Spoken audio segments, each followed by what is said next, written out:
Əmək pensiyaları haqqında qanun edilən dəyişikliklər Cənab Prezident tərəfindən təsdiq olunub. Bununla da həmin dəyişikliklər 2025-ci ilin yanvarın 1-dən qüvvəyə minmiş hesab olunur.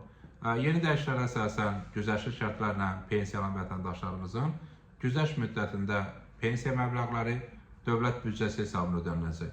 Nəzərə alsaq ki, bəzi vətəndaşlarımız daha tez pensiya çıxmaq hüququna malikdirlər və onlar güzəştli müddətdə pensiya alırlar.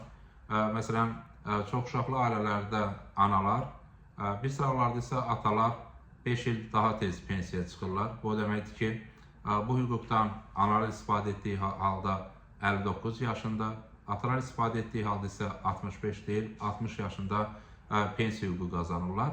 Bu baxımdan həmin vətəndaşlarımızın güzəşt müddətində dövlət büdcəsi hesabına pensiyaların ödənilməsi həyata keçirilir. Nəticə etibarı bu imkan verir ki, güzəştli şərtlərlə pensiya çıxan valideynlərdə artıq 59 yaşdan etibarən dövlət büdcəsindən pensiya məbləğlərinin ödənilməsi həyata keçirilsin. Eyni zamanda digər güzəştli şərtlərlə pensiyalan vətəndaşlarımıza da bu şamil olunur. Bu baxımdan qanun edilən dəyişikliyin ən böyük üstünlüyü ondan ibarətdir ki, və vacib məqam ondan ibarətdir ki, bu bütövlükdə pensiya ödənişlərdə dayanıqlığın təmin edilməsinə imkan yaradır.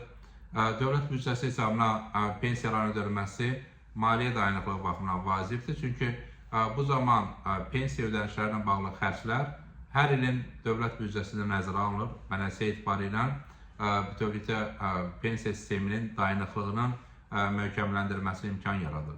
Eyni zamanda bu xərclərin dövlət tərəfindən qarşılanması və büdcə vəsaitin bu istiqamətə yönəldilməsi Dövlət Sosial Müdafiə Fonduna qənaət etməyə və digər sosial proqramlara daha çox vəsaitin ayrılmasına imkan yaradır. Bu təbii ki, digər sosial qayğıya ehtiyac olan vətəndaşlarımızın sosial təminatının daha da yaxşılaşdırılması üçün yeni imkanlar deməkdir.